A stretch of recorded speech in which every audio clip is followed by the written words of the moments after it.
please turn off your camera so we can reserve bandwidth. Just want to make sure my screen is sharing here. Okay. This is 21st Century Programs. Hopefully everyone made it to the right place this morning. We are guided by our leadership, Alex Charles as Senior Director and Susan Brigman as Section Chief. They're unable to be here today. Yeah, it's about to start. If you'll, yeah. Does it show up on your calendar? Please mute if you haven't already. And Susan Brickman, our section chief, could not be here today, but she wanted to send her warm welcome and open door policy for any questions that you have following. And of course, we are here with our program administrators, fiscal monitors, analysts, and our program coordinator. Just a few 21st century updates. Synergy Conference. So in the PD and your program administrator should have reached out to you all. We are offering paid registration for two conference registration for the Synergy Conference, which will be held November 18th through 19th here in Raleigh. The deadline is this Friday to submit your interest for that registration to be sponsored. And attendance does include free membership with the National After School Association. So please consider this opportunity. To date, I believe we've only had 44 who have registered and taken advantage of this. So please take advantage of this opportunity available to you all for further development. 21DC is now open for the 25-26 school year, and summer data is now past due. The due date for that was September 30th.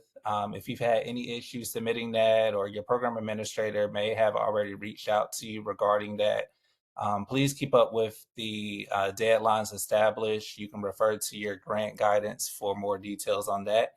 And if you are in need of technical assistance for 21DC, please reach out to Dr. Darren Hamilton.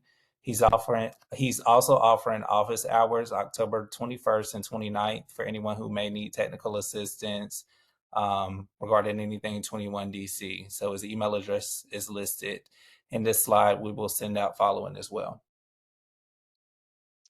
Age of learning. So just more information on that. Students must complete 45 hours per subject weekly. You can break this up into smaller blocks of what works for your schedule, or the goal is just to make sure that math and reading both have a touch point of at least 45 hours a week. A survey link was sent out in the most recent 21st Century listserv for Age of Learning. Please, if you've not done so already, please go ahead and complete that survey or reach out to your program administrator if you are not receiving our weekly updates. Okay. All programs must begin by tomorrow, Wednesday, October 15th. So by now, hopefully your program administrator has reached out regarding a monitoring or technical assistance, or just to check in to make sure your program is on schedule for this school year. If you have any conflicts or delays, please contact your program administrator immediately. This is the date that was established in the grant guidance for programming to begin. So it's very important that you begin by this date, unless you have an extenuating circumstance, which you should have been in contact with your program administrator about. And at this time, we just asked for you to reflect on what your summer programming looked like. Reflect on some of those summer outcomes, such as what was your target audience or enrollment number, and how many students were actually enrolled in your summer programming. So now's the time to sit back and kind of review and go ahead and start making early planning for what your summer program will look like this upcoming year. Especially if your ADA was below 50%, this is the time that you want to identify factors to kind of correct that and enhance it for the upcoming summer. Please reach out to your program administrator for a TA visit, or just to chat about ways for program improvement. And today, that's a really great segue to what we're here today to just talk about some of our data outcomes and ways that we can use data to enhance the effectiveness of our program. So without any more delay, and if you're just trickling in, once again, please make sure that you're putting your name and program number so we can be accounted for in our required professional development. But at this time, we'll turn it over to our friends at NTech. We'll share more information about our PED for today. I'll stop sharing now and should have co-host ability. Please let me know if we can assist in any way.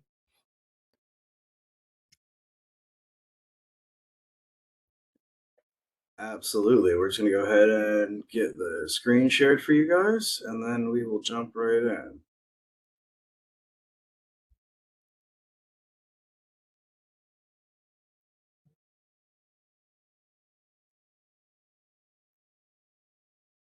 All right. So, good morning, everyone. I'm Chaz Sumners, and I'm here with my co-host Shanika Peck, and we're here to talk to you today about data. So we were just talking a little bit about ADA and how to drive those attendance numbers. So today we're going to talk about one, how we use that data to figure out what our student attendance is telling us, and then two, how do we put together an action plan with some strategies that we can use to drive up those numbers. So together, we're going to look at those gaps between actual attendance and what your goals are, and just discuss some changes that you can introduce to reach that goal. So let's jump in. So here at the National Technical Assistance Center, our job is to build capacity for all 21st century programs. And so we do that by providing a lot of different professional development opportunities, as well as tools, toolkits, and a variety of different resources that programs can use in order to enhance that programming to make sure that it's as impactful as possible for our youth. So, I briefly introduced us a moment ago, but I'm Chaz Sumners. I'm a TA liaison here with NTAC, and I spent 11 years teaching special ed and English education, and about 15 years working through programs. I started as a summer job where it's frontline staff, and then just worked my way up. You get more and more responsibilities until eventually it's like, oh wait, I'm program director. Oh gee, I guess this is my call now. And with me today is the incredible Shanika Peck. Whoa, incredible. Thanks, Jazz. Absolutely. uh, Good morning, everyone. I'm Shanika Peck, Senior TA Liaison. I work with a number of states on the 21st Century Programming. Before my work with 21st Century, of course, in OST, I served as a lead teacher and residential life coordinator at an extended day year-round boarding school for inner city kids. I worked with kids as young as 3 years old, all the way up to 8th grade. And then I joined the OST industry. And so I have the privilege of working with providers who are also implementing youth workforce programs for youth from 12 all the way up to 24. And at the top of everyone's minds, even today, is data, right? How to get youth in, how to use that data effectively, getting youth in and keeping them there so that they can fully experience and benefit from the services and supports that programs can provide.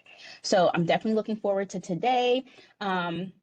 I feel like it's a pretty quick or short session that we have with folks, but I highly encourage everyone to take advantage of the chat. We will have a number of strategies, tools, and of course, activities for you to use and leverage so that you can collaborate with one another since we're all here together. So I'm going to go ahead and turn it back over to Chaz so that we can really get into the thick of things. All right, let's do it. So, our objectives today. So, we're going to figure out how we're going to use our data to identify gaps between current enrollment and attendance and what your actual goals are for your ADA, right? And to do that, we're going to learn some strategies for youth recruitment and retention. Just some stuff that, that sort of reframes how we think about attendance and how we think about what that data is telling us. And then what we do once we start to have some sort of realizations about that data.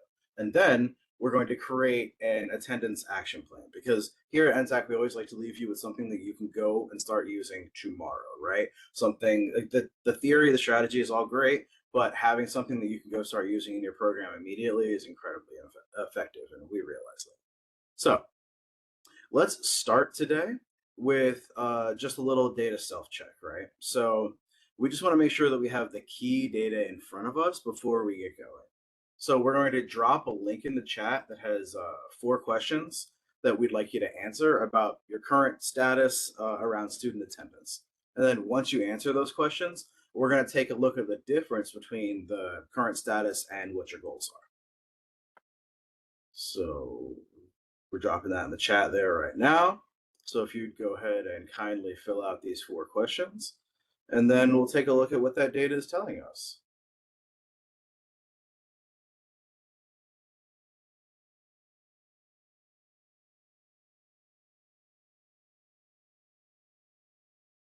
And while we do that, we'll pull up our handy dandy graphic, which shows us what our results are.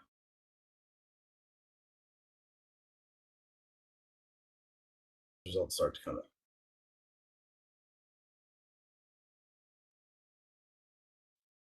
And while you guys fill that out, it's worth noting that student attendance is really tricky, and not all of the metrics are things that are going to be measurable, and quantifiable. Some of this stuff might be anecdotal, and so it's worth thinking about a number of different ways in which you can capture that data so that you can go back and take a look at it.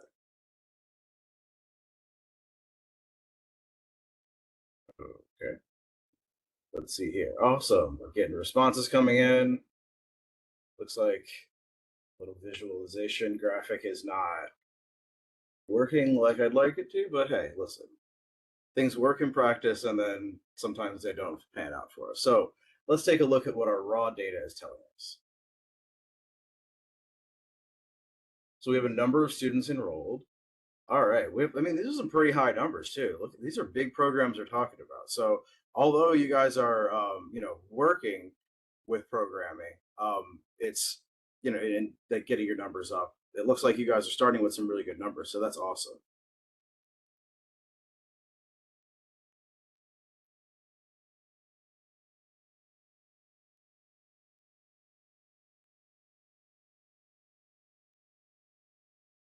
And now, as we look at these numbers here, what we want to start thinking about is how close you are to meeting your enrollment goals, and how close you are to meeting your average daily attendance goals. Right?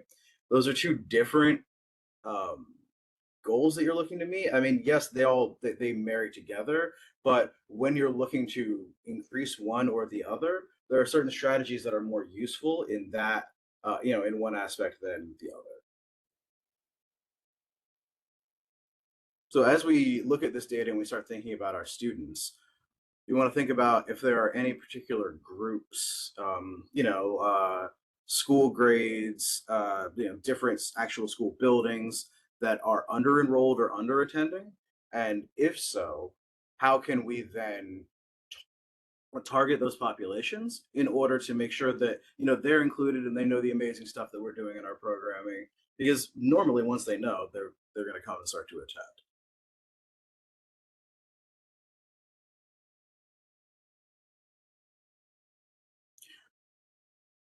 So with all of that in mind, it's important to realize that this is only looking at this data is only the first step when it comes to looking at what student attendance is telling you. So what we're going to do now is we're going to look at what some of these barriers are to preventing student enrollment and attendance.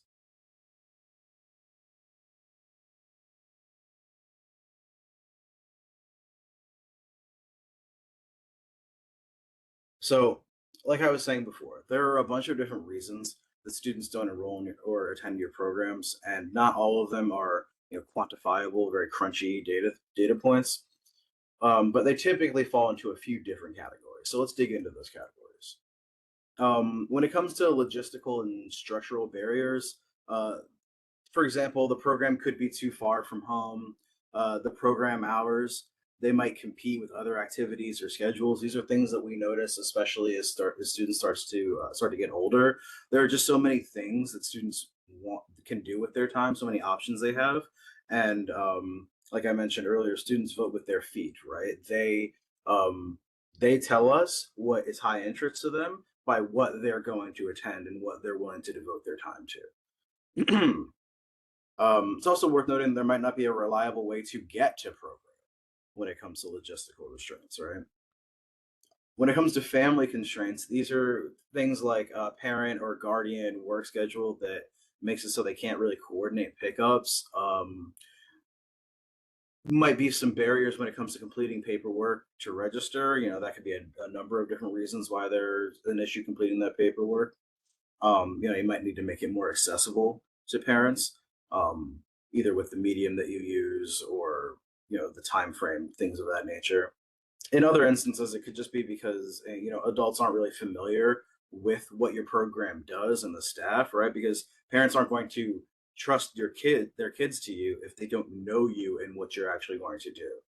If they don't feel comfortable enrolling their students, that means that trust needs to get built. And so that's a strategy that we need to look at too, how to build up that trust with families who just don't know us.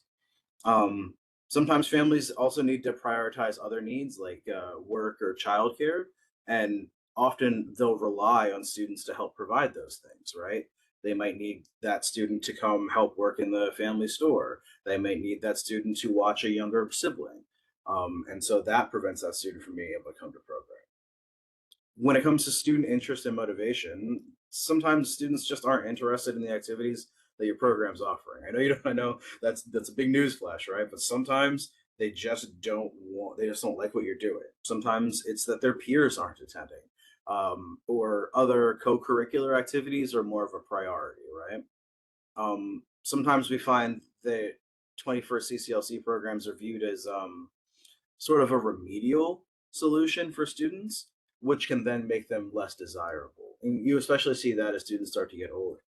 Like, hey man, why are you, going to 21st century instead of, going to robotics club or whatever? What's wrong? Do you need more help? And then it starts to stigmatize it for students. Um, and then we have these school and community factors, right? So poor communication with schools can result in low referrals, and just limited program visibility in general can limit that enrollment. And so we need to think about just how visible and how known our program is in our space. So now that we've talked about some of these barriers for enrollment, what I'd like to do is take a deeper dive into looking for some patterns related to the data, right?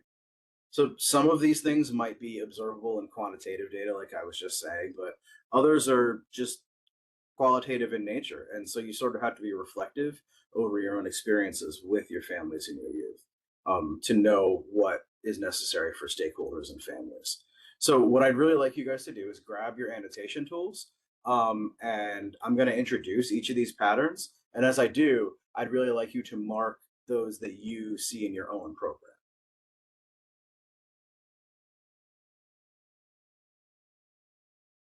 So we're going to start off with transportation, right? Something that you see commonly when it comes to transportation is, families that just can't coordinate. They can't figure out how to drop students off. They can't figure out, how to make sure students are there during program hours. Um, and then we have interested families, but the families might not return the paperwork, right? They might not get you the enrollment stuff, even though they say that they very much want to be engaged and they want their students to attend programming. Yeah, I'm noticing now that I have to allow the annotation tool here. So if you guys want to just share out in chat, that's great too. Just let us know like what patterns you guys are seeing in your own programs as we start pointing out some of the patterns in these groupings. So we also have families who want to know who else is involved in the program before they have their students attend, right? So what other families are going? Like, is Johnny going to be there? Is Sally going to be there? Are the Hendersons are they attending? Things of that nature. You also have older youth that don't want to attend, right? It could be because, like we were saying before, it's stigmatized. It could be because the older youth have other responsibilities that they have to do. Might be work, might be childcare.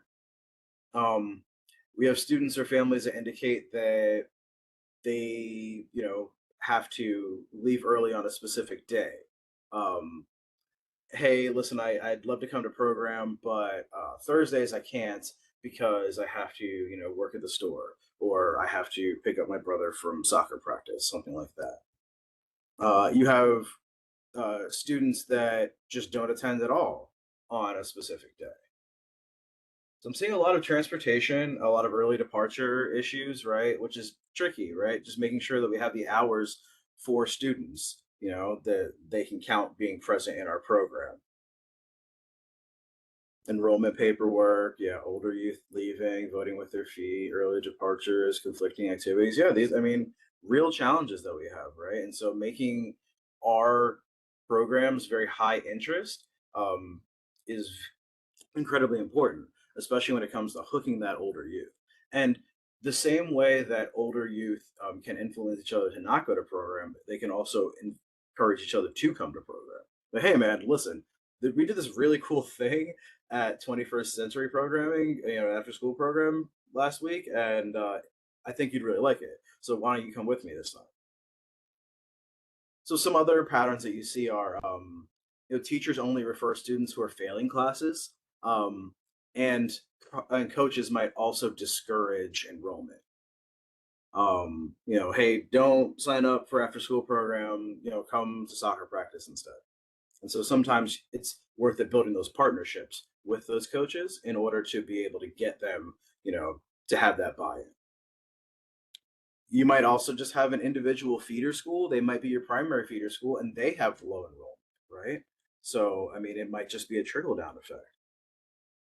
And then, you also have things when it comes to partner knowledge. You have some barriers around school leaders who don't know the program. They don't know the good work that you do. So they aren't as inclined to champion that good work, right? So these are just some of the things to keep in mind when we're looking at different patterns that arise once we start examining the particular barriers that influence our program.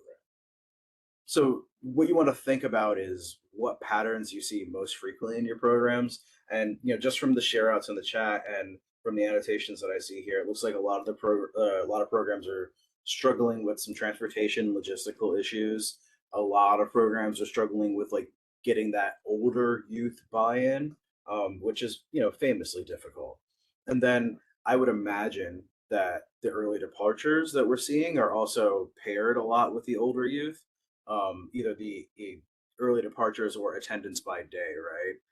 Because as students get older, you get, oh, well, I can't do this because of A, B, and C.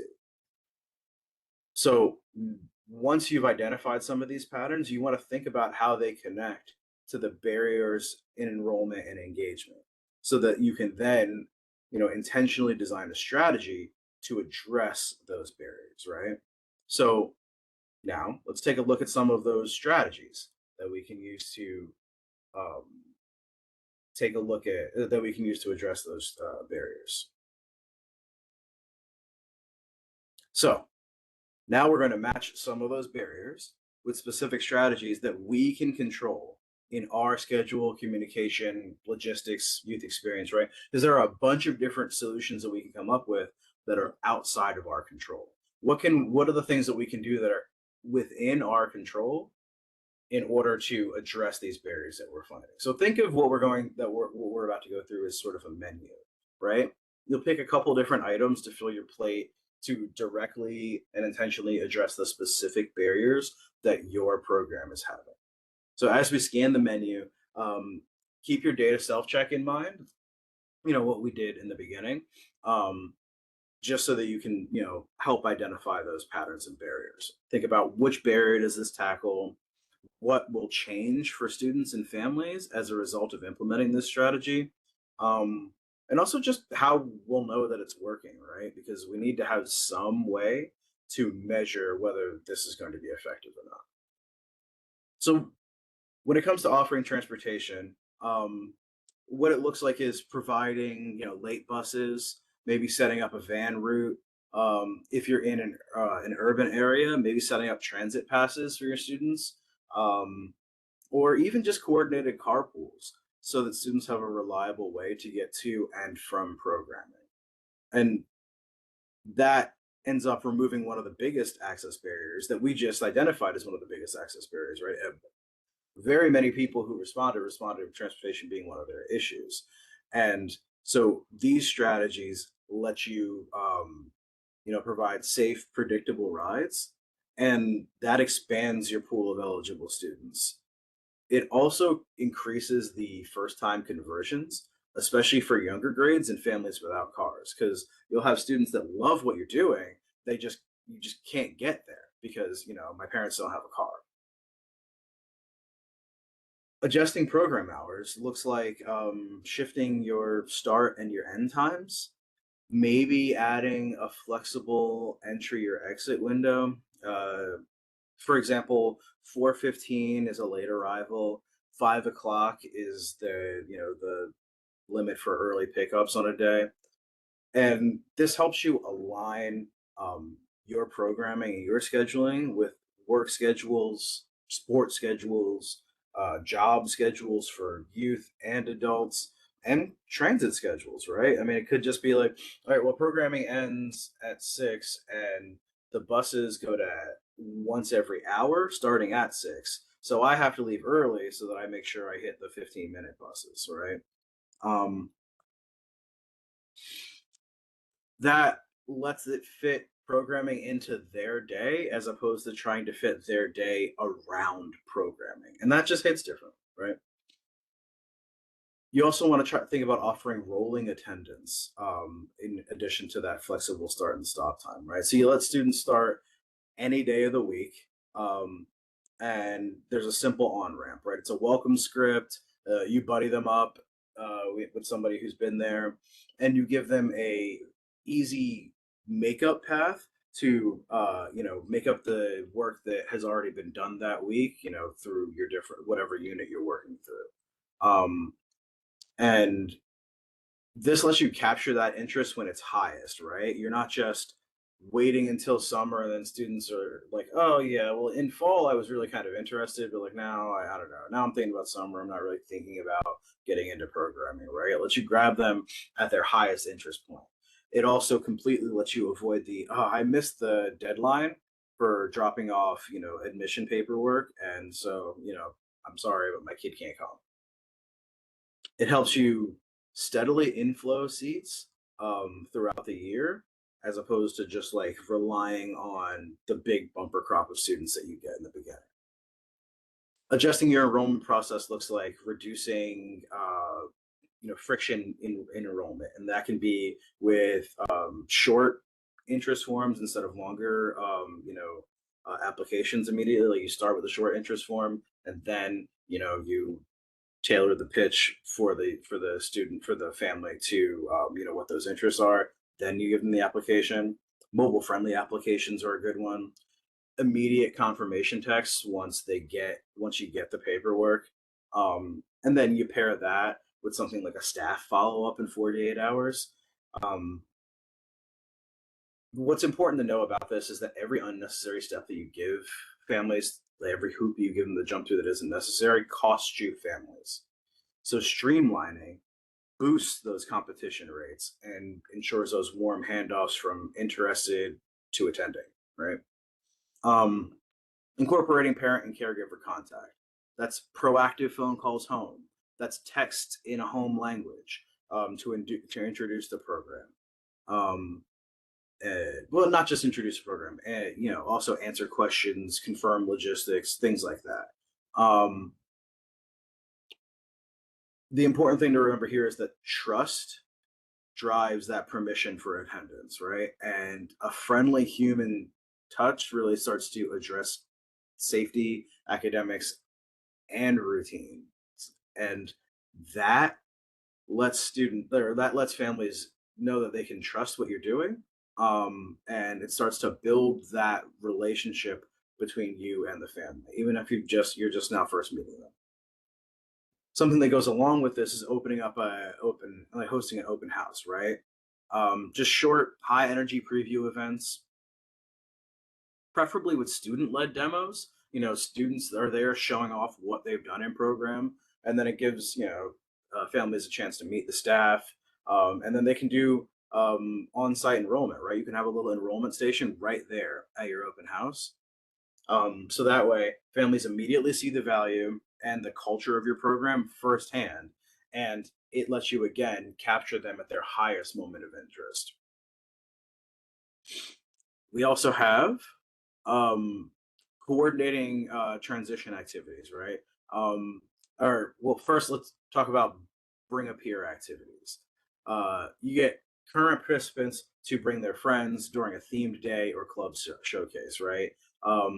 You have a very simplified guest sign in that makes it easy for those students to be able to drop in, because the problem is, like, you'll often have a kid who pops in and they see that, like, Tony is coming to program, he's really enjoying it. Oh, hey, can I come today? Sorry, we have a whole process you have to go through. Go take this home, have your parents sign it, like, fill it out or whatever, come back, and then you're not going to see that kid again, right? They're going to forget, the form's going to get lost at the bottom of their backpack, a million things could happen. But simplifying that really lets you harness the power of peer influence, because it's incredibly powerful regardless of the grade band. And low stakes first experiences with a friend reduce that social anxiety for jumping into something new, right? We're also looking at coordinating transition activities. What we're talking about here is preventing some of the loss that we see moving from maybe like a lower grade band program to a higher grade band program. So you do things like bridge events for feeder grades. So from 5th to 6th grade, maybe we set up a tour with the older after school program. Maybe we do a shadow a club situation where there's a day where you can go to the older club and the older program, and you can just shadow to see what they're doing. Maybe some summer mini bridge lessons, which help students feel like they know what to expect when it comes to programming. Also, and this is something I can't stress enough, table and mingle at these back to school nights, right? Attend these school based events, go to concerts, go to games, go to IEP nights, multicultural family nights, whatever it is. Just be there and have some sort of quick either QR enrollment form or something, some quick way to capture interest, in addition to some visuals and some cool giveaways or some swag, right? You're meeting families where they already are, and you're combining visibility, convenience, and the principal endorsement, right? Because you're here at the school, so clearly the school is vouching for you, and that equals more qualified leads and less and more immediate enrollments. All right, home stretch. I know this is a lot, but we want to make sure that you're loaded up with strategies because there are a lot of different barriers here. So, coordinating enrollment with co-curriculars, right? So you want to align your program and your schedules with things like sports, arts, clubs, right? So that you don't have people, these club leaders or these coaches, thinking that students have to choose between them and you. No, we can partner together, and then we can make sure that these students are supported holistically, right? They get their sports, they're also getting their academic enrichment here, and it's awesome. There's something for that student at school, after school, every day, and we don't have to worry about it being conflicted. Students can do both, right? It turns our coaches, our club leaders into referral partners, as opposed to somebody that we're in opposition to. And lastly, we want to think about building connections with school leaders, right? Just having some sort of regular touch point with a principal, a counselor, a family liaison, teachers. And these are the kind of things that end up becoming second nature after you've done them a couple times, right? Like, oh, okay, well, now I know that I end up having coffee, every Friday after school before program with the principal, right? But you had to set up that routine. You had to get into that routine first. So be intentional about those things. And then those also give you those really organic kind of moments to share the data snapshots and to create sort of a referral list together, like, oh, this kid would actually be great for programming too. Oh, okay, well, why don't you pass on this information and we'll talk about it. So really the point there is just that leader endorsement, again, it gives you that vouch. It signals safety and value and unlocks those communication channels to families. So now that I've loaded you with a bunch of different strategies, we are going to jump into how we map those strategies to the barriers that we've identified. Yum. to all of those great strategies. Thank you, Chaz. So what we'll do now is, and of course, we're thinking about enrollment here, right? Chaz was able to go over a number or a menu of strategies as you think about one, your current data with your students who are enrolled. And of course, if you are a summer only program, you may be thinking about your attendance from past program sessions. That's also a great way to think about how you can think about using data or plan to use it when it comes to addressing these types of areas or patterns. So what we would like to do is, well, one, we have our strategies. Now we need to map those strategies to the barriers that you've all identified or highlighted in the chat box, or you've used your tool and you identified those different areas. And what we're going to do is bring that over to our Padlet. So again, you're thinking about, what strategies you could potentially use to address those barriers that you identified earlier in the session. And what we'll do is take a look at our Padlet. And in our Padlet, we have an example of a strategy to address a particular barrier. Now, we, like Chaz mentioned before, we are looking at 4 different categories that a lot of these barriers typically, fall under. So there's logistical and structural concerns, family constraints, student interest and motivation, school and student factors. So keeping those 4 different buckets in mind, again, we are going to bring over our barriers and figure out what strategy or strategies we can use from that menu of strategies that Chaz went over. So right now we have an example on the screen, and if you aren't able to see it, it's all good. I'm going to read it for you, and then we're going to walk through how this example kind of identify the barrier, and of course the strategies that they would like to use to address that barrier. So here is the issue. I have logistical and structural barriers. Students who live far from the program don't get home until 6:45, 7 o'clock at night by the time the bus drops them off. All right, so this may be a barrier that a lot of you, especially if you're working in a place or your program is in a place that is pretty much far removed from the transportation system, or just a longer commute when you think about those rural areas. And so in this example, a strategy was identified, right? They shared I could use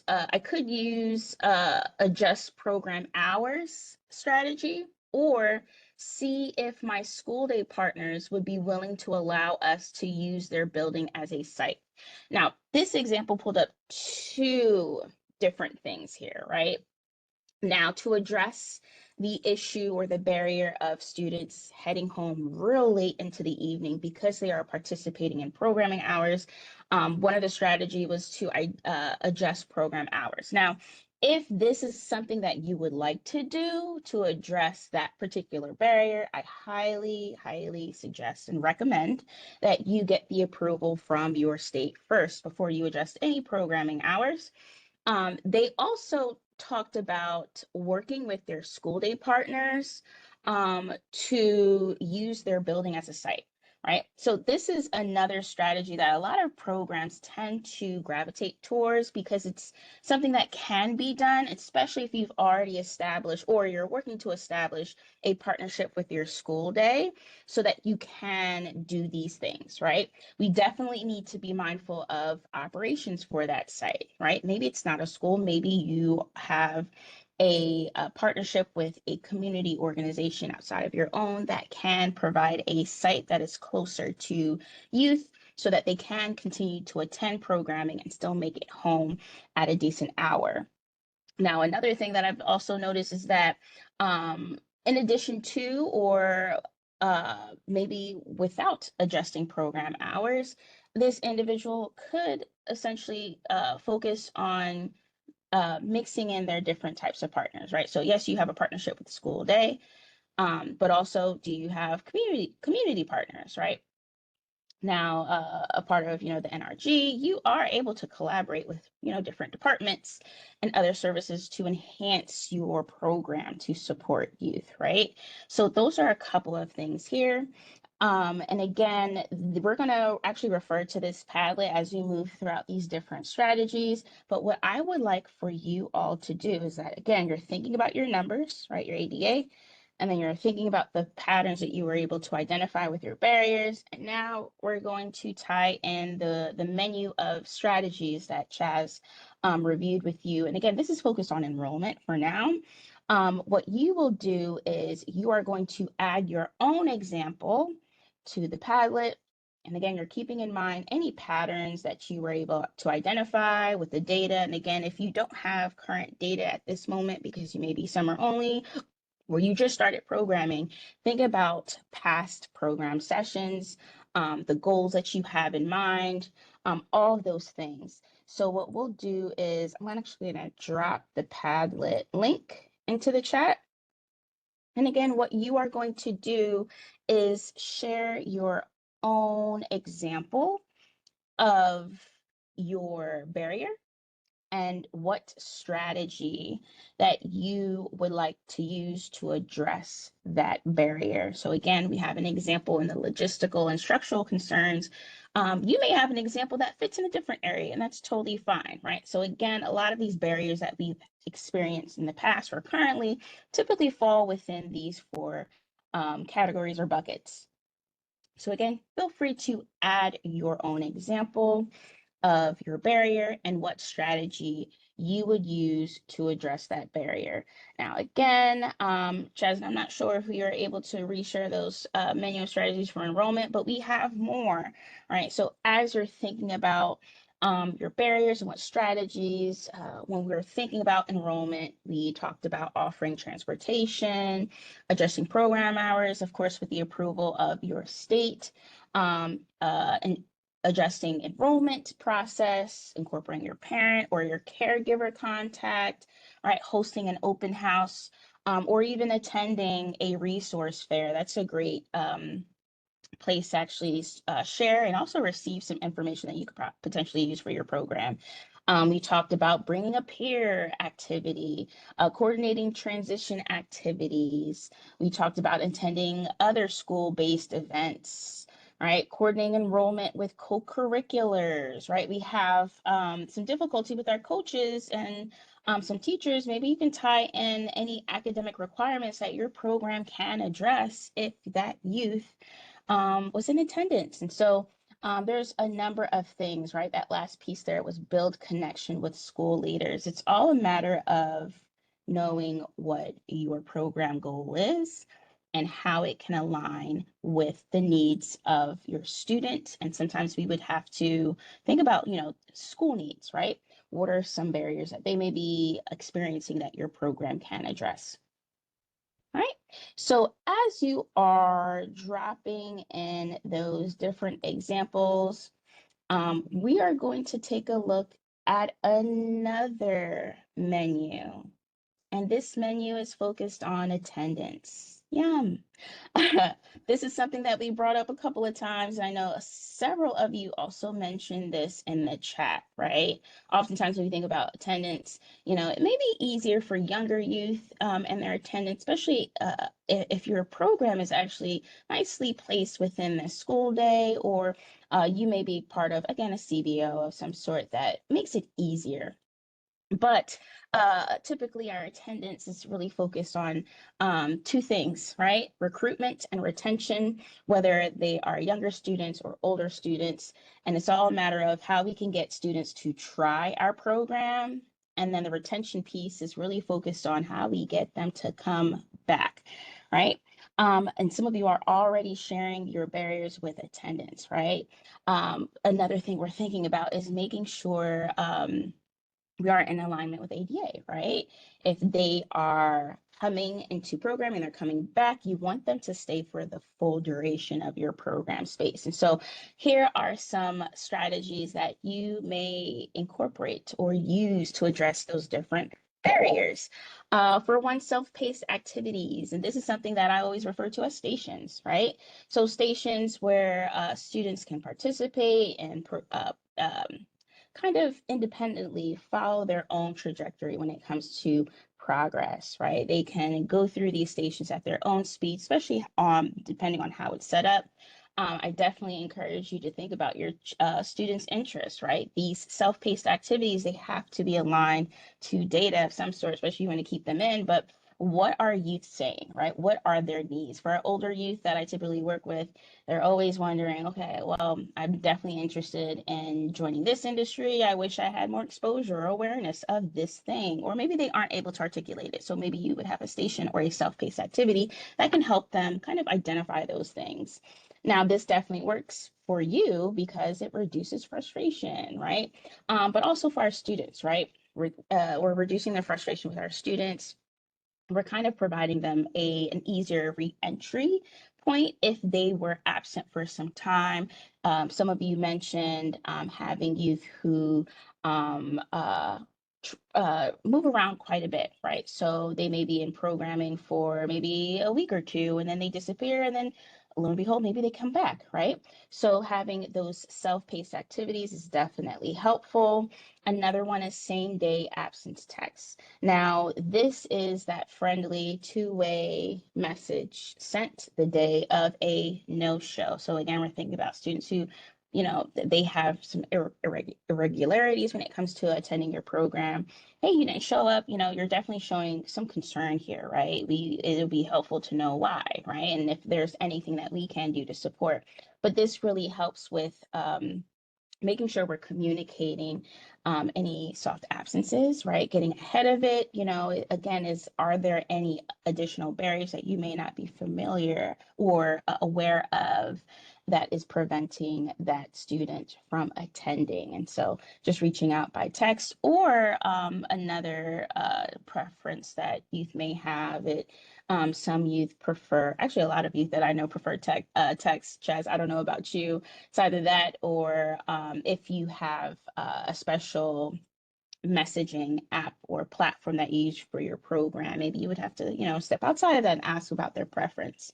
Another one is youth advisory boards, right? Or youth advisory committees. So you're thinking about 6 to 10 students who can help you co-design your program elements, right? They also review feedback, but you are also using your youth advisory board or committee to talk about how that feedback will be implemented in your program so that they can see change, right? This allows them to really own being a part of your program. They feel like they belong. Of course, we are valuing their voice, and of course, they will have more impact on the choices. And so that will lead to greater attendance, right? Let me take a quick look in the chat. I see a few people are still are adding a couple of things. Great. So someone shared a barrier. The required hours, 3.5 hours per day, would get students home at 7:30. That's really great. Strategy: offer field trips on days when school is out and or on Saturdays. I'm glad you brought that up, right? If we are providing these different services and supports, you need to be mindful of what the school day has to offer or they may be struggling with, right? So if school is out, that is a great opportunity for you to make up those different hours for youth, whether you are using those self-paced activities or not. There are different ways to do this, of course. Another strategy is transportation checks.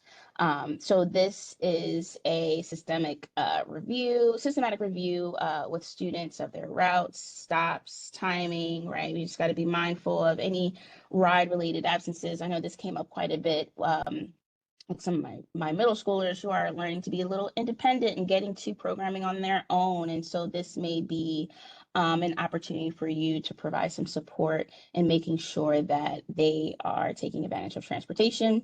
Now, this, of course, helps with, any late or long rides, right? Sometimes we are experiencing challenges with transportation that are out of our hands. So again, I highly suggest that you double check your non-regulatory guidance, right? Our 21st century programs are encouraged to work with other departments and organizations, especially if they can support transportation needs.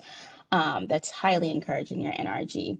Another strategy is late arrival options, right? We are going to, unfortunately, certain things are out of our control. Someone mentioned natural disasters as being one, right? So you may tweak this option a bit, right? Maybe it's not late arrival. Maybe it's, you were short on a day or two, and these are some options that you can implement or use to kind of make up that time, right? So maybe you would have a defined cutoff without penalty. So if they arrive late, being able to not make up, but like develop a process or a procedure for youth to know that if they arrive late, they can still contribute or participate in these different ways. And of course, this helps with some students saying, hey, I'm already late. Why bother going? We don't want to have that become the next barrier, right? So just having some form of flexibility there, right? And then if you do decide to use that strategy in the chat, that's awesome, right? That could be one of their options. For some of my programs, some of them shied away from field trips and called it more of an enrichment excursion and tied it to youth interest or some form of career connected learning in that sense. Another one's homework and high interest block pairing. So for those of you who may have a plan or an idea that you'd like to connect more with teachers and coaches, maybe this is the strategy for you, right? You may have a set or formalized process around how you're pairing the 30 minutes of supported homework with a 60-minute choice club, right? Maybe that 60-minute choice club is a sports practice, but of course they need to participate in that 30 minutes of homework or some intensive learning piece within your program. So if you do something like this, of course, you're catering to the students' needs, but also you're addressing any barriers that teachers, coaches, and even families and caregivers may be experiencing. The next strategy is monthly progress texts, right? So we talked about the late arrival texts or transportation checks. I think that's what it was, transportation checks. We're also talking about monthly progress texts, right? Not just reaching out when someone's late or there's poor behavior or not so great self-conduct in your program, but just like a monthly progress text or check-in, right? So for some folks, they like to group everything together and use it as this opportunity as a newsletter. You can just send a text and say, hey, here's how your youth is doing in our program and what they were able to participate in and any contributions that were made or areas of growth that you would like to see in the next upcoming month. And sharing this update with caregivers and families will definitely help them to see the growth in their youth, but also it helps build buy-in, right? Because sometimes we do have some challenges there with making sure our caregivers and families are all on the same page. But of course, if they receive this monthly progress text, then that will also support consistent attendance, right? Trying to improve 1 month at a time. Another area or strategies, interest relevant clubs. Now this area is so funny for some of my youth. And again, if you're thinking about youth voice and choice, you may have youth come up with their own club, but for starters, you may, think about or conduct a youth interest survey to figure out, what are youth really interested in and can we get that club started? So I've seen comedy clubs started with youth who they believe they are a comedian, right? They are the comedians of their generation and they can get anyone to laugh. And so maybe if you start that club in your program, one, they can work on their humor a little bit and, get everyone to laugh instead of having that take place in the middle of class. Or you may have youth who are interested in anime. K-pop is another hot area. Any dancing clubs, esports, there's also a lot of podcasting that's happening, right? Sneaker design, a lot of different clubs, again, tied to youth interests that will definitely get youth not only in your program, but staying there as well as, a positive program culture and climate, right? We definitely want to stay relevant with our youth. So I highly encourage adding in consistent youth interest surveys. A couple of more. I'm gonna jump right through this. Now, if you have any additional strategies that you'd like to share in the chat, feel free to do so. In addition to the transportation check-ins, the monthly check-ins, we're also going to add in their small group and individual check-ins. So these may be one-on-ones. Now, you may do this in different ways. I've seen programs have cohorts of youth that check in with a trusted adult. That trusted adult isn't always the frontline staff for that program. It may be an adult that is supporting your program, but from a different position. And so youth get to, learn more about the adults in your program, but also this is a great opportunity to expose them to the different careers and roles within out of school time programming. But just just tapping in with your small groups or your cohorts to see how everything's doing, if there's anything else that we can do to support them. And usually these cohorts can be anywhere between 10 and 12 students. All you need is about 5 to 10 minutes just checking in, right? You may also do this on one-on-ones, right? I've seen younger students have a scheduled one-on-one with different, again, trusted adults within the program space, again, just to check in and make sure that they feel supported. And of course, we also want to support youth belonging. Another strategy is welcome back rituals, right? We've seen a lot of different dances have gone viral, and so some programs are using viral dances as part of a welcome back ritual. This is also can be seen as a warm, way to just say hello, welcome back, we missed you, right? After youth have re-entered into your program space after a long time of being absent, right? We definitely want to make sure we minimize as much anxiety in their return. And so this may be something that you want to include in any procedure that you have when it comes to supporting youth. Seasonal cycles, right? You may have a set showcase or tournament built into your program schedule so that youth have something to look forward to. And of course, this will help get over their mid-semester slump and, things tend to die off a little bit, but they have something to look forward to. And then I mentioned this a little bit before, but increasing the number of choices, right? You may have youth, again, if they're a part of your youth advisory committee, or again, if you're using youth interest forms, but you are increasing the opportunities for you to collect what youth are interested in and being intentional about how you can embed that into your program space, whether it's choices in how they would like to engage in your program. You may have a new set or way that youth can be engaged outside of being a participant. Maybe it's an extra job that they can complete or conduct in your program space, or maybe it's a challenge that you will have your different cohorts try to overcome or achieve. So that was a long list of different strategies. You pretty much guessed it. I would ask you to go back. In fact, I'll ask you to go back to the Padlet. I see a ton of barriers and with those barriers, some strategies to address them. Now, you all have a link to that Padlet, so you can go ahead and take a closer look at what others are sharing. Really quickly, I'm just going to take a quick look at, let me see. There's a couple of things everywhere, Chaz. This is awesome. Our biggest barrier is that we cannot find bus drivers for our buses, which will greatly decrease the parent interest in the program if they have to provide transport. Some of you folks are adding to some examples, which is great, right? This is a great opportunity for us to collaborate. Someone else shared that they have the same issue, but we have found that using our vans has helped some in that, because it takes less to get van certified than it does to get a CDL to drive the bus. Great alternative, right? Now they only have one school and they found that it works for them, but vans, of course, vans don't hold that many kids, but those are different alternatives.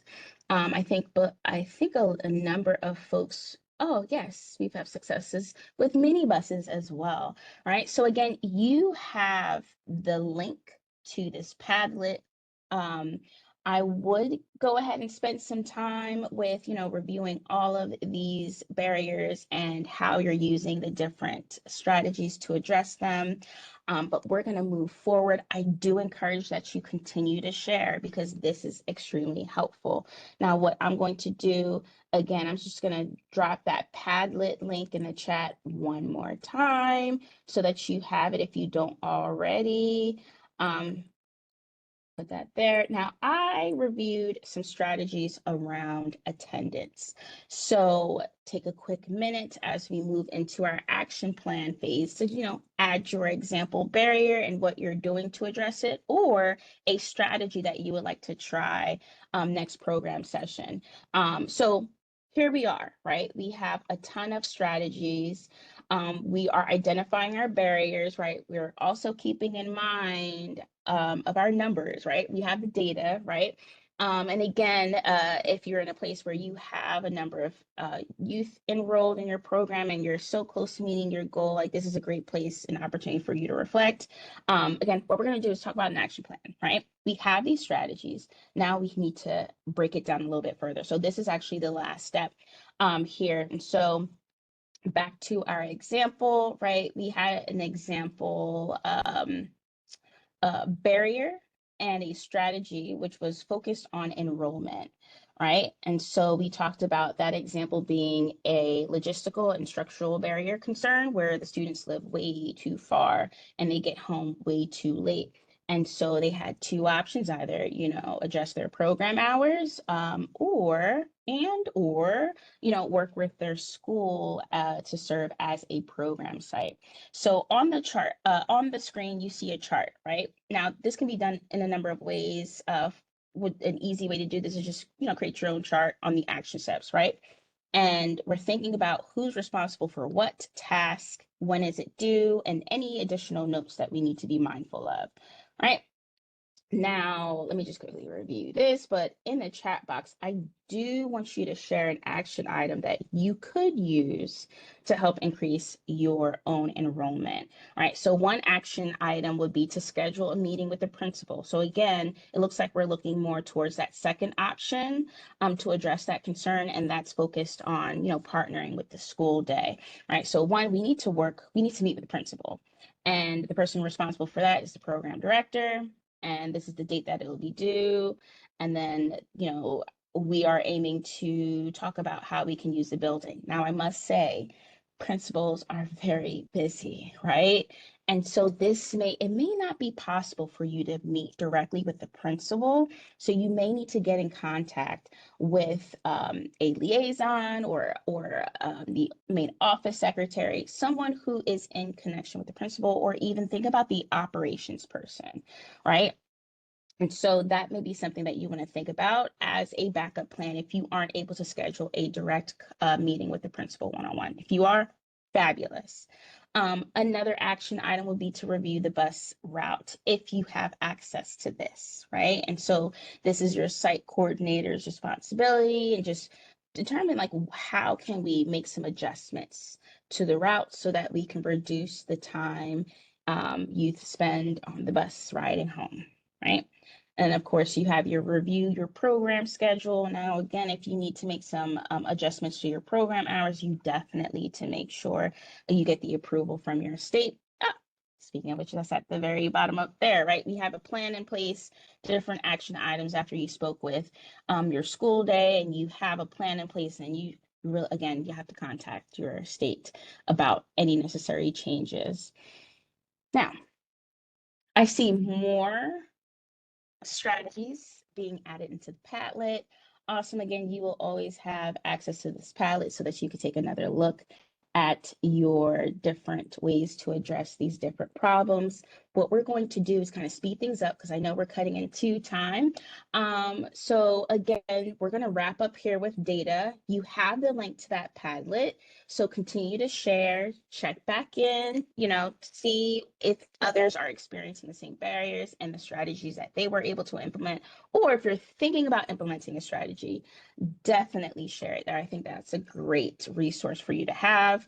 But we're going to wrap up here. So again, here's what you should be doing with that data. One, review your goal, right? Review your gap to goal. Then what you are doing is same thing that we did together. Identify those different barriers to enrollment and attendance. And then, of course, create an action plan, keeping in mind who would be responsible for what task, and always have, deadlines, right? If you're at a place where you haven't started programming just yet, this is something that you can be mindful of. If you are already in the middle of programming or just started programming, it's never too late to really think about your goal, identify any barriers that you are currently experiencing or maybe anticipating, and then creating that action plan.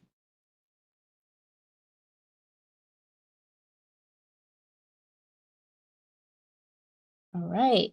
Just double checking the chat. Increase return of paperwork in a timely manner. Look into suggestions from the Padlet chat form. All right. What we're going to do is transition into summer. Summer starts in fall. So I'm going to turn things back over to Chaz. That's right. Those of us who've been in program for a very long time, we know that really high quality summer programs begin planning in the fall, right? It's really a consistent, like it's just like a continuous improvement cycle, and we'll dive into that in a second. But really, you start in fall to plan for success for the next summer. So what we're going to do today is we're going to introduce to you what we've identified as 7 key steps for summer success, that continuous improvement cycle. And then review the timeline for designing a summer program. And then we're going to dive into how you develop a program team that can really, put that action plan into action. So you already know who we are and what we do, so we can skip that and we can jump right into the good stuff. So again, today for our second hour here, we're going to review our 7 steps. We're going to talk about the planning timeline, and then we're going to develop a program planning team. But first, before we do that, what we'd really like to do is get you connected to our knowledge network. So throughout this series that we're going to be providing for you guys, we're going to use the knowledge network, which is, excuse me, a part of our professional learning portal. So we've created a group specifically for you guys, and we'd like you to join that so that you can access all the materials from all of the sessions that we put together, all the tasks that get assigned to you, and just to connect with colleagues to get some ideas. So before we dive into our content for our second hour here, we're going to take some time to get you signed in and joined up to this professional learning portal. So here are very simple instructions. You're going to go to 21stcclcntac.org. You're going to click login. You're going to then select create account. And then there'll be a couple of different prompts that pop up to help you build the account. Just complete those. Once confirmed, you're going to click login. And then you'll be able to see the knowledge network under our resources. So if you're having any trouble with any of these steps, please send a direct message in the chat to Karen Wolf. She is our resident knowledge network expert, and she will assist you with making sure that you get logged in and signed up.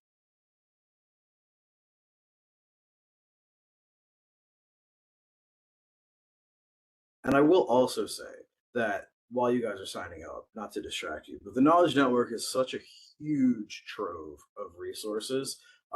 And it's also an enormous professional learning community, right? So in the same way that there are groups for you guys that we've created, there are groups for different regions, for different topics, and for anything that might come to mind when it comes to, a hurdle that you might be dealing with programs. Because what we know in programming is that, there are very few new things under the sun, right? Somebody else is dealing with the same problems that you're dealing with when it comes to programming.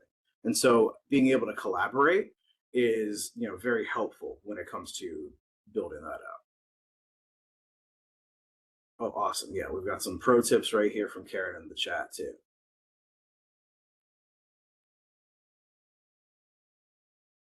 So we want to make sure that you guys are all signed in there. Oh, yeah, awesome. Yeah. I mean, you should be able to do it from your phone as well as your computer, but, whatever you feel more comfortable with. So as you guys log in, and you guys get set up. In the interest of time, we're going to move forward. But again, if you're having any issues, please look at the directions that Karen's dropped in the chat here, and then don't hesitate to message her directly if you're having any sort of particular issue. So let's take a moment to talk about why we focus on summer, right? You might have heard of something called the summer slide. And so when we talk about summer slide, we talk about what 4 decades of research have shown us, which is that during summer months, students, particularly students from lower social or economic backgrounds, seem to slide backwards in their academic progress and achievement. This phenomenon became a national conversation in 2005 when CBS did a video sharing more info on it. And we'll drop that video for you in the chat.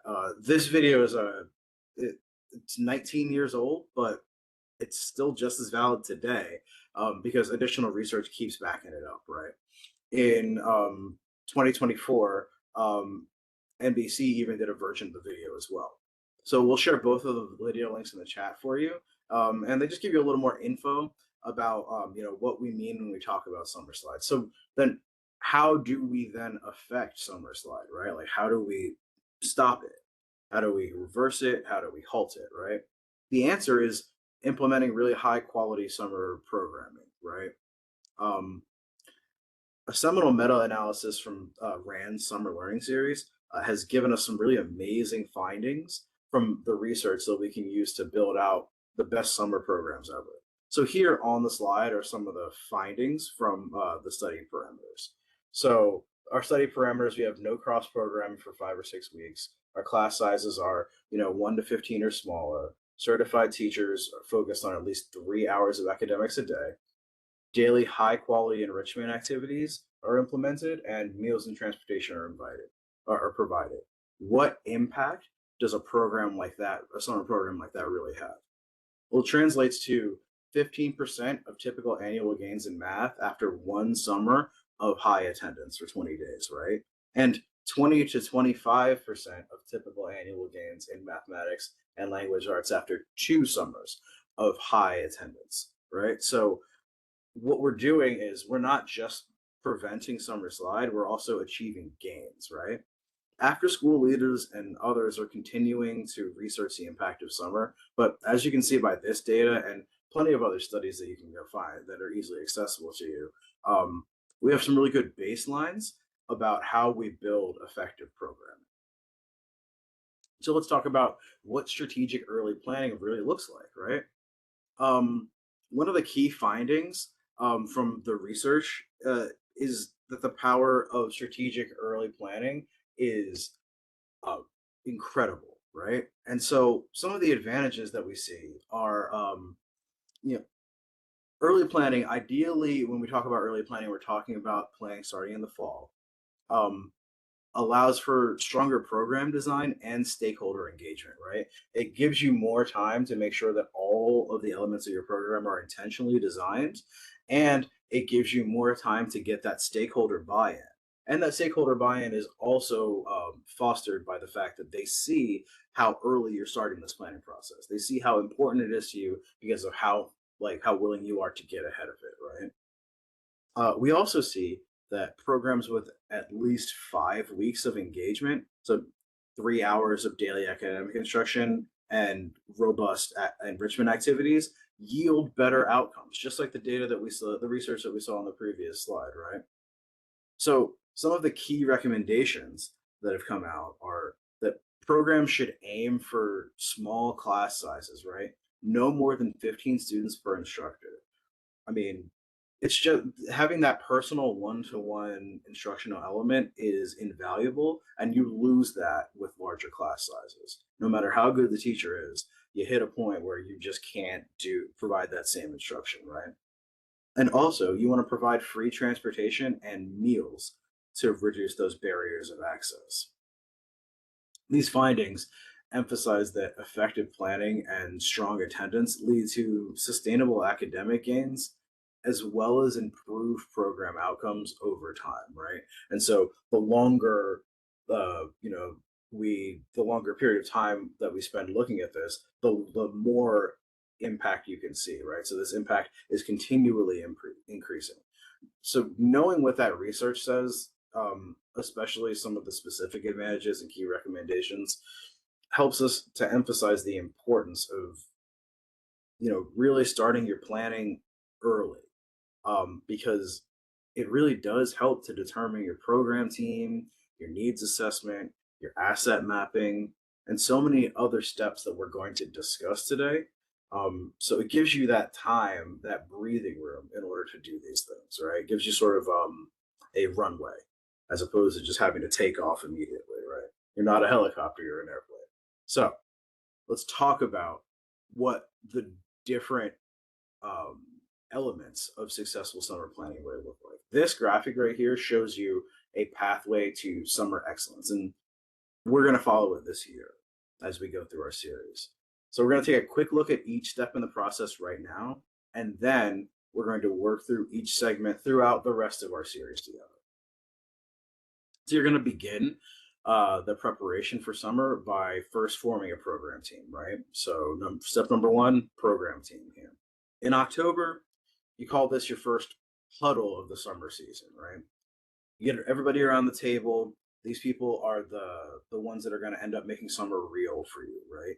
These people might include instructional leads who know the standards, an enrichment wrangler, somebody who has really good community contacts, that person who knows everybody, an operations and logistics person who speaks with the buses, who, you know, has the buses on speed dial already, knows the cafeteria staff by first name basis, brings them Dunkin' Donuts gift cards, those things, right? A data compliance staffer who keeps you, you know, ready to report all your 21st C data, your outcome measures, because remember, we need to make sure that we're recording and reporting this data in a timely fashion. And then you also want to make sure there's somebody who just knows your families, and which messages are actually really going to land and which ones are going to fall flat. How many people is one of the key things you need to decide for a program team. And we'll discuss this in more detail later, because we're going to dive into this phase specifically more today.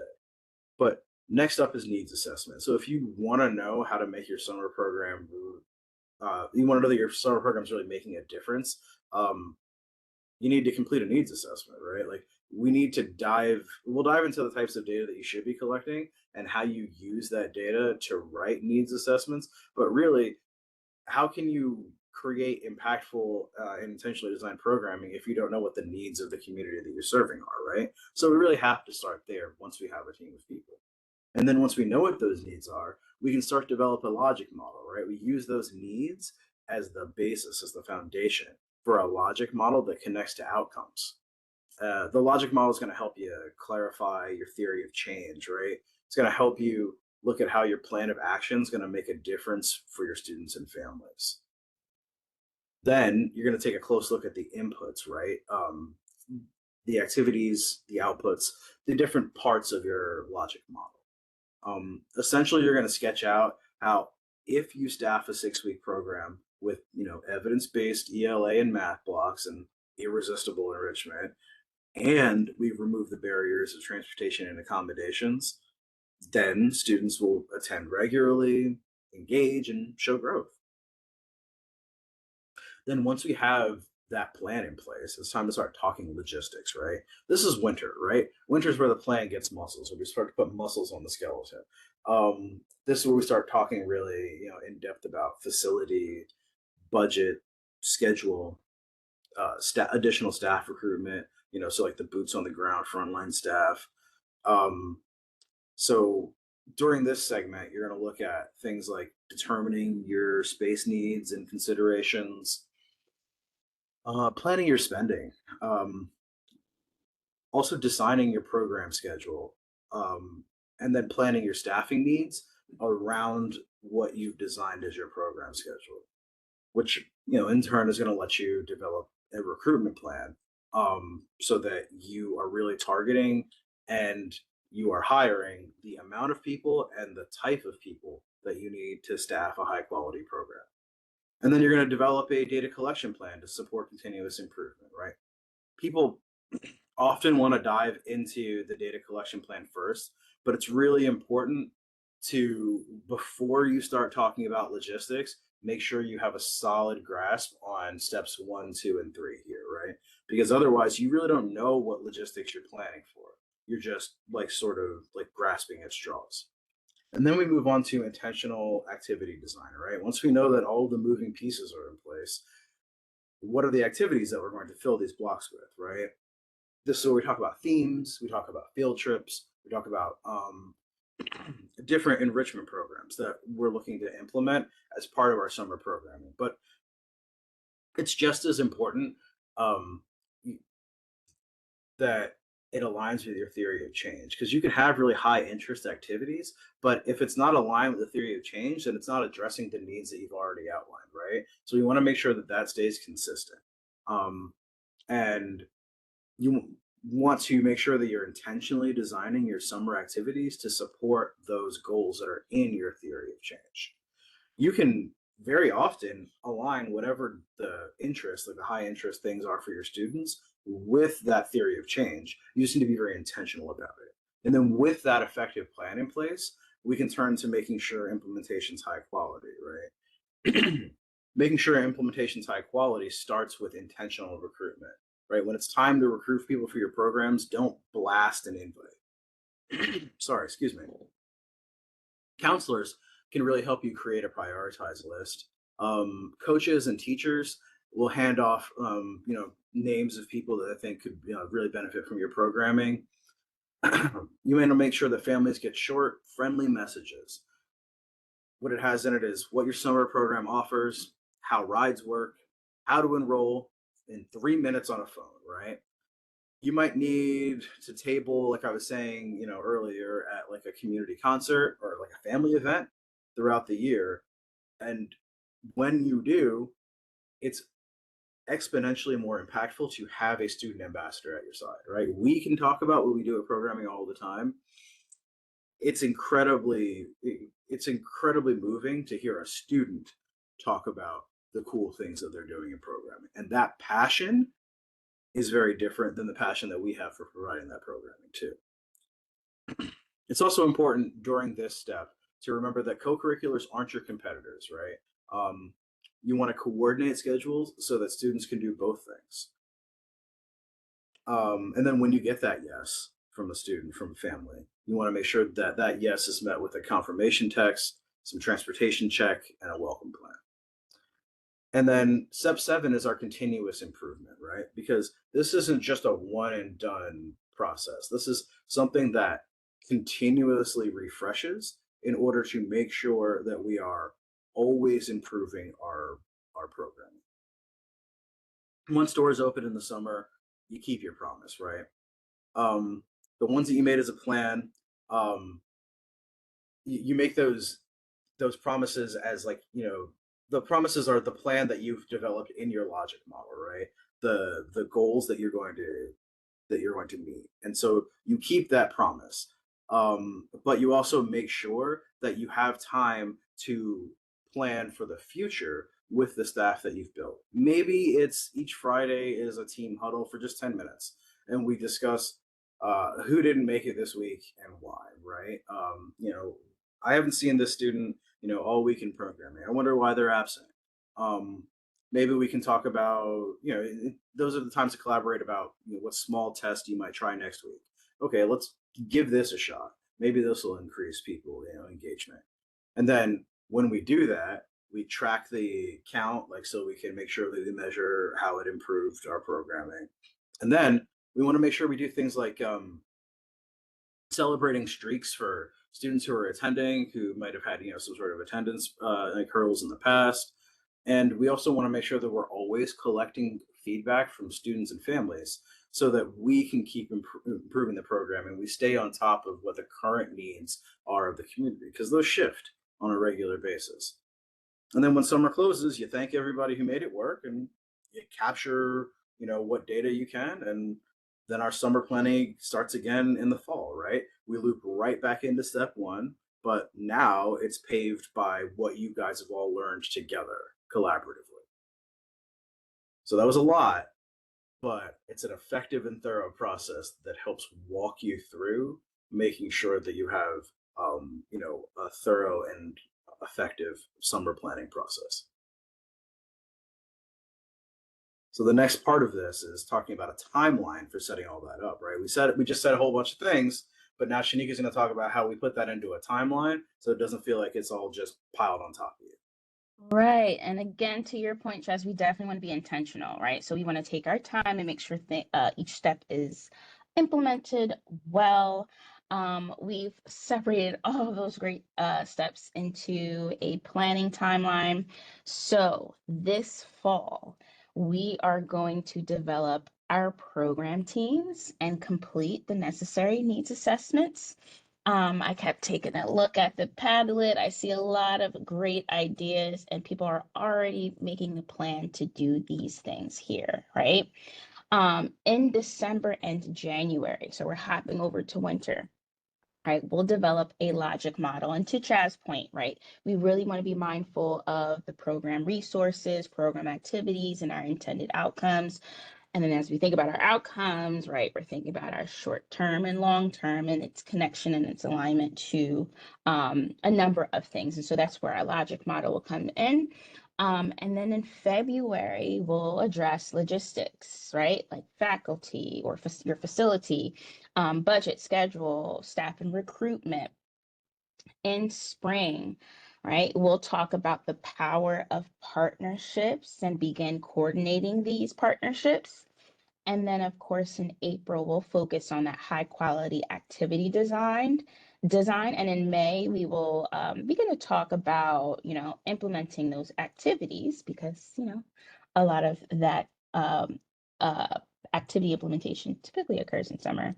Now, during summer, to Chaz's point, right, we are going to use everything that we've learned from fall, winter to spring, and just make sure we are implementing that high quality implementation as well as some continuous improvement practices. So that is our planning timeline.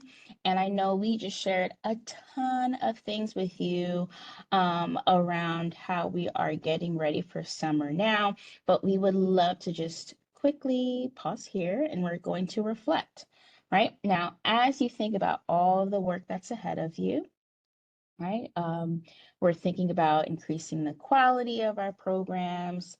I do want you to reflect on a couple of things, right? So if you ran a 21st century program this summer, you'll share in the chat what your greatest success and biggest challenge was. Now, if you're a new grantee and you didn't run a 21st CCLC program in the summer, think about what you already know, right? What makes summer programs a success? So again, if you ran a 21st CCLC program this summer, you are sharing successes and challenges. And if you're new, you are sharing what makes summer programs a success in the chat box. So I'll just give you a quick minute to add your responses to the chat box. Awesome, they're already piling in.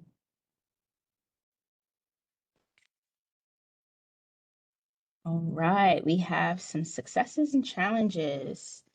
Community partnerships was a success. A challenge was our program was only 3 weeks. That's tough. 3 weeks is a very short time. I know a lot of programs running for 6, but 3, I hear you on that one. Having a balanced program of academics versus enrichment and, I lost it. And summer fun, right? And again, right, we're really focused on making sure it's totally different from the school day, right? OST is so much fun.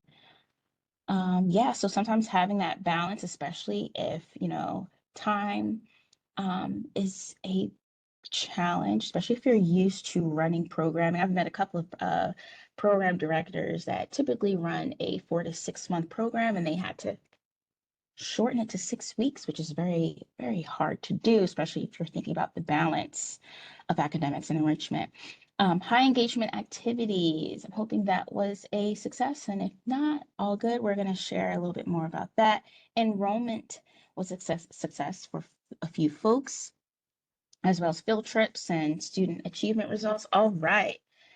Community involvement, especially after money situation, right? There's a number of barriers that we may have had experienced this past summer, right? I'm happy to see closer relationships being formed between programs and their students and parents.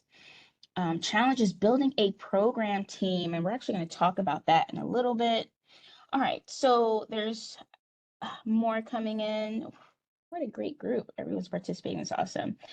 So as you're sharing the different successes or challenges or what would make a summer program successful, we are going to spend the rest of our time very quickly, time is running, to kind of continue this conversation around planning, right? And of course, having a solid program team is definitely one, right? So it's really important that we just keep that in mind.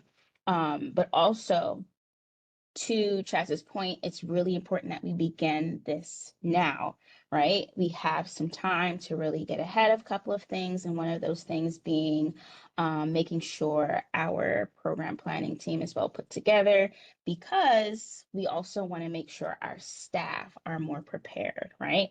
Okay, so let's talk about it. So, your program planning team will consist of a number of folks, right? Now, starting with yourself, right?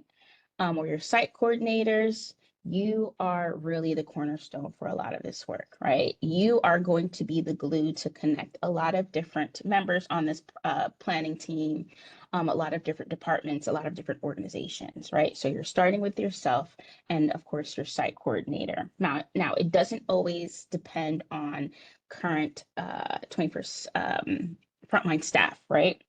You may also consider other members from your organization, including your finance or your grant manager or your operations manager, so that they can contribute some very relevant information as you plan for your program, right? They may be able to speak more to any resources that you may actually have access to, or keeping in mind your budget, keeping in mind payroll, right? If you're thinking about making sure staff are prepared, you're definitely thinking about ways to, support PD and other items, right? Now, if your program is housed within an NPO facility, then of course your operations manager is also should also be at the table here, right? So again, depending on your program or your organization, some of these roles, a title of these roles may not be applicable right away, but just think about it, right? Folks who manage the funds or finance, right? They may have a title like a bookkeeper. Your operations manager may also be the building manager. Think about those things there, right? Your next group of folks on your planning team should be your school day partners. And I see that some people are already making plans to loop them in somehow, right? We're talking about our administrators, our educators, and again, operations managers.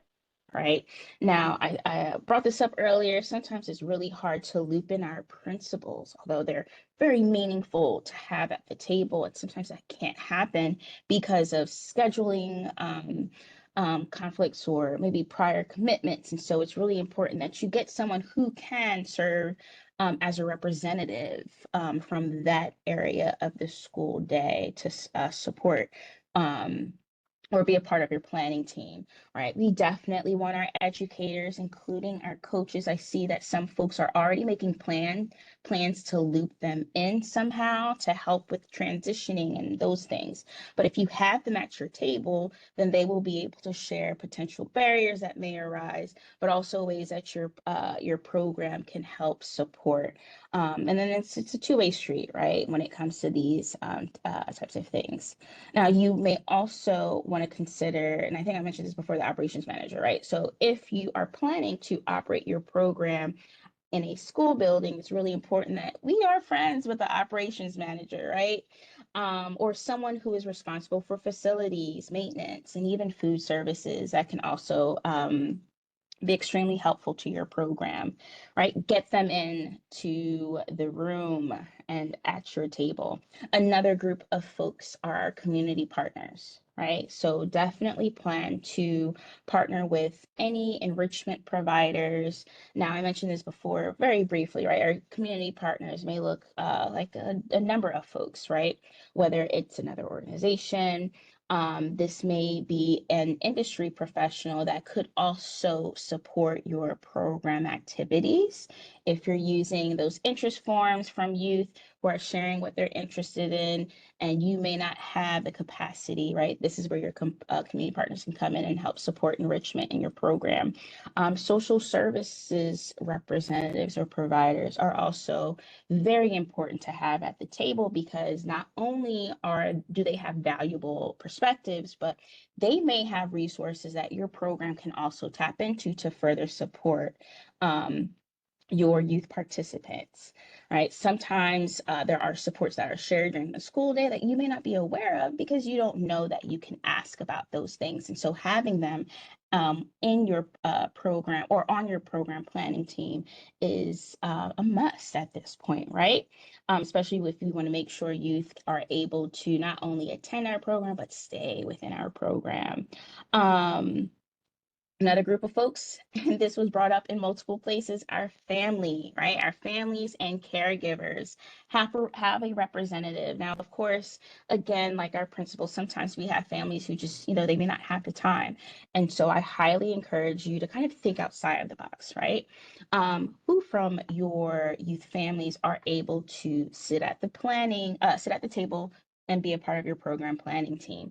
This may look like, a relative or even a sibling, an older sibling that could contribute their perspective and talk about past experiences and things like that, right? Again, it's really important that we diversify all the folks who are on our planning team.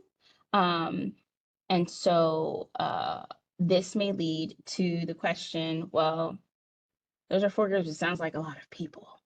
No worries, right? Now, yes, we want to make sure we have a balanced representation of all of the stakeholders who are involved, but just keep in mind 5, right? 5 people who can be a part of your team, 1 from each area, possibly 2, depending on what the needs are for your youth.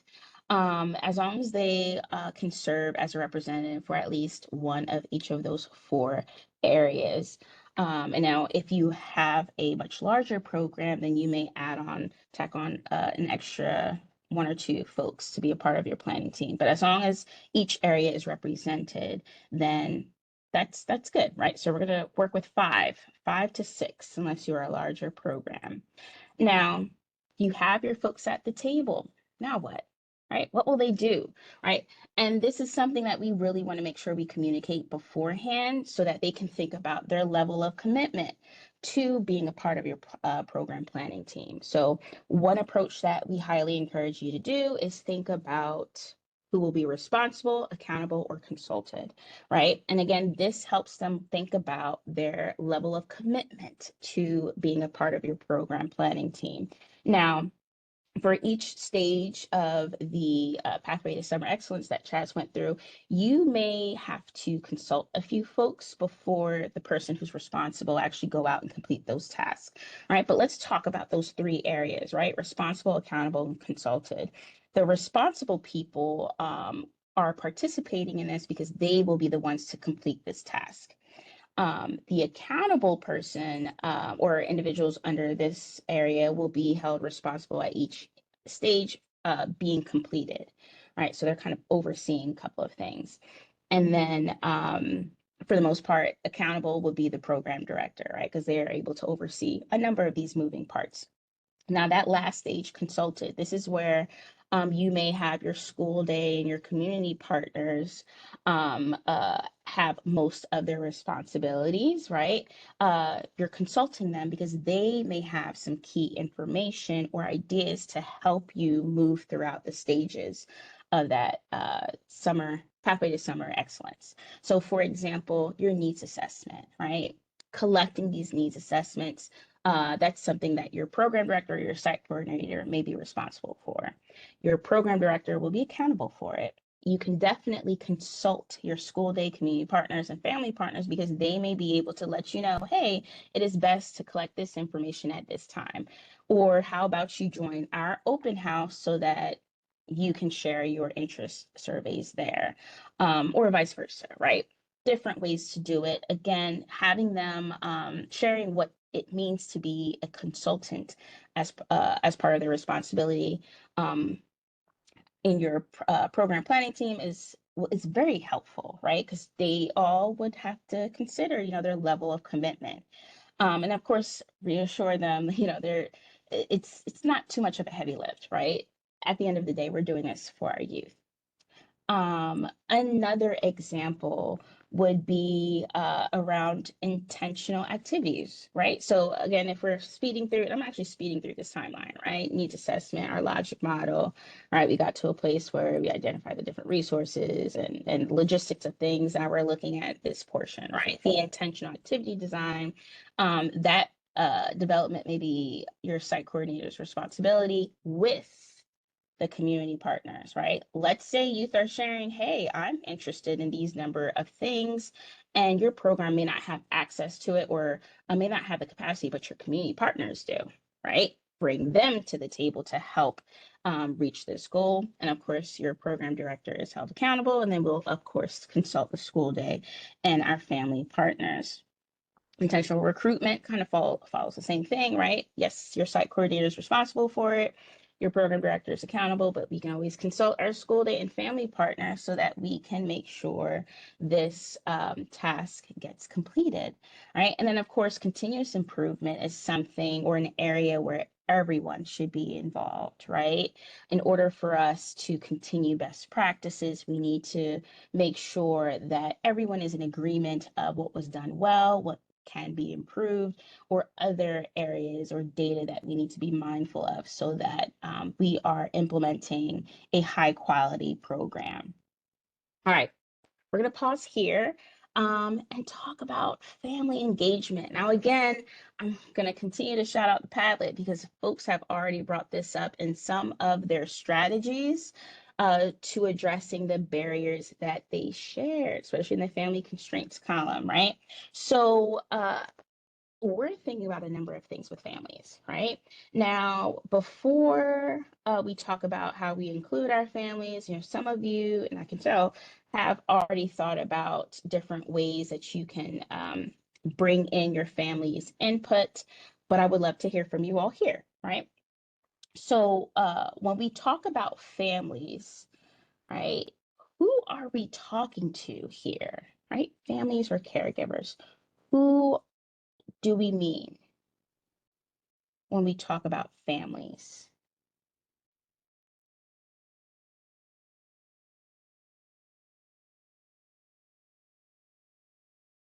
And you can think about any experience that you've had, maybe a family member, right? If we're trying to get input from families, who exactly are our families? So on the screen, you have your question. What's one time a family member's input improved or could have improved a program or event you planned, right? So again, who are our families, right? We're thinking about their input, and you can respond in the chat box.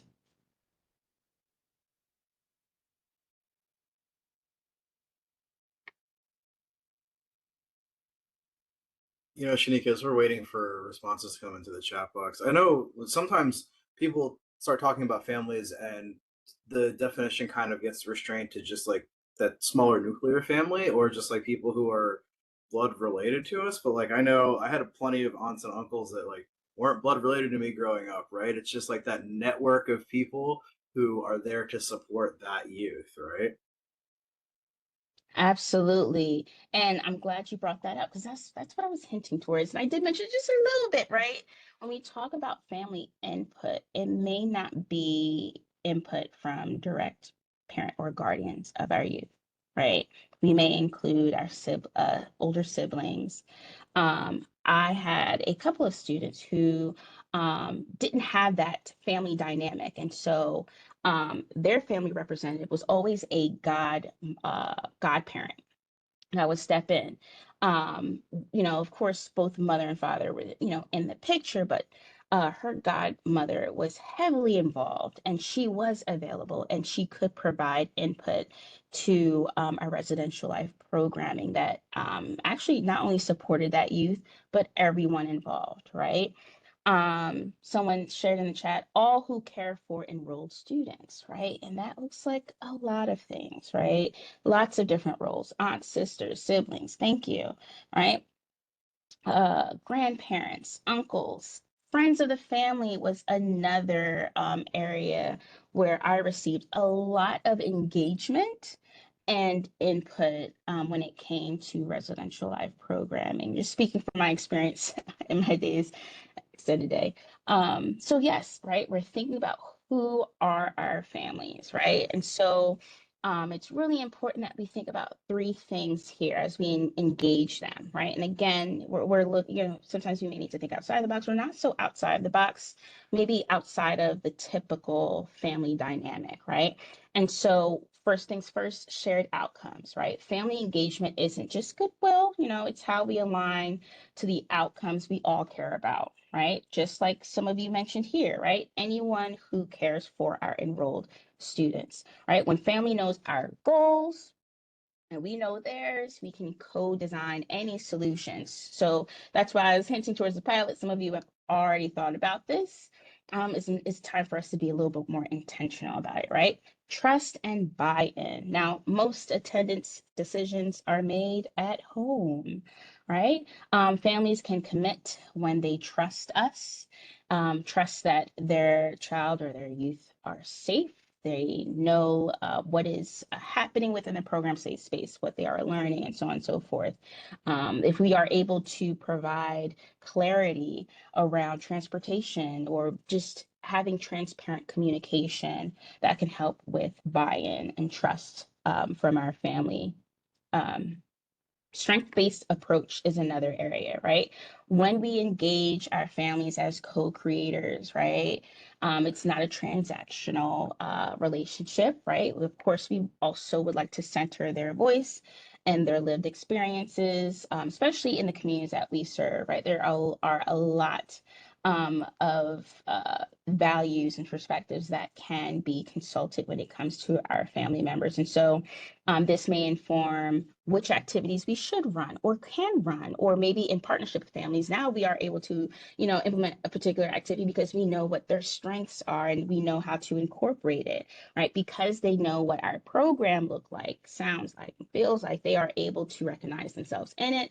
And so they, in turn, are building their own ownership when it comes to our high quality program, right? This makes programming much easier and joyful and hopefully consistent, right? That's something that a lot of our youth need. All right, so how do I ask, right? So a number of you have already hinted towards this or have this in mind. First things first is really just sharing your program goals, right? Now, this may be simple as you are, at the open house and you're sharing, our goal this year is to expand summer opportunities, right? Or strengthen family engagement. And we want your perspective. Bring them to the table, right? It's also really important that we are mindful of what their goals are. Again, this is a two-way street, right? Here are some things that we would like to provide. Here are some things that we know you have, but maybe you would like to share more, kind of meet everyone in the middle there. Another thing, the next step to how you are doing the ask, right? You're asking. Once you share your program goals, you are explaining the level of commitment. Now, in this area, this is where, some folks typically, step away if they aren't too clear around the level of commitment, right? When we talk about meeting early, we need to be very specific and transparent, right? Because this may look different for different folks, right? How often will we meet? For how long? This may be an opportunity for you to consult, the folks that may be interested or you're interested in bringing to your planning team. What would be their level of commitment if they were to review certain things, right? Are you able to meet at least once a month for an hour, or maybe it's more often, right? Depending on your program goals, of course. Taking responsibility for action items. We briefly review this a little bit, right? We know that some folks may have the task of being consulted for a number of things, or some folks may be responsible, or both in both areas, right? Being able to be transparent about what those things are and let them know, this isn't just listen, right? We definitely would love for our members to help with ideas, just pushing these ideas forward and making sure they come into fruition, right? Speaking of ideas, share ideas and input, right? Again, this is not a listening role. You really want to emphasize the need of their voice, and let them know, this isn't just a space for them to share their input and then that's it, right? It's also a great place for us to talk about how we are going to implement these different decisions because of what we were able to learn from their and so on and so forth. All right, so those are a couple of areas, just keep in mind. And then of course, when you do make your ask, ask it in a personal way, right? It'll definitely take some time for you to clearly communicate the relationship that you are trying to foster between your different stakeholders. All right, now, here's just an idea, and I know we're short on time, but I like to draft out any conversation I may have with a stakeholder, especially if I want to bring them onto my planning team. All right, so the first thing you would like to do is just be mindful of who, right? Who are the folks that you would like to bring to your planning team, the role that they will be serving, right? Because this role will help inform their commitment, their level of commitment. Are they coming in from an organization? That's important to note as well, because again, you want to make sure your program goals are in alignment with that organization's set of goals. Their purpose for participation. So again, it goes back to commitment, right? If they are participating, here's what they can expect will happen. And then of course, contact information. So for starters, you may have a list of individuals, their role, their organization, their purpose. If you don't have their contact information, you got to go and stalk them on LinkedIn. Just kidding. Stalking is not a good word for that. What you will need to do is network, right?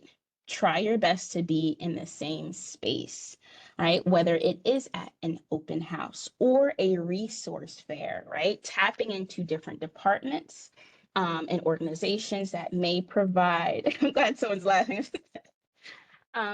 Different organizations that may provide similar services or are looking for folks like you all to share more about your programs because you can actually provide the service and support for their stakeholders. All right, and then you can jump into things, right? So let's wrap up here. And this is kind of like our homework, because again, this isn't our first, oh, actually, this is our first meeting. We'll have more to come. But as you leave here today, think about your list of people who you would like to ask to join your planning team, get them connected to the Knowledge Network.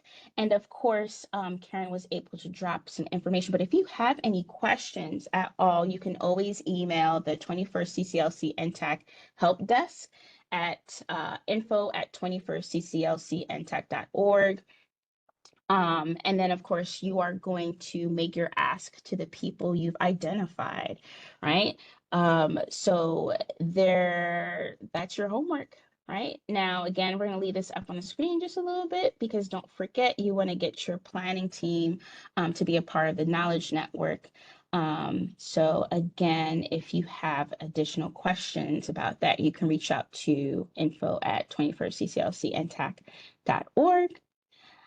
And then one last thing before we come to an end here, there are some new courses coming out to the LMS this fall, so be on the lookout for it.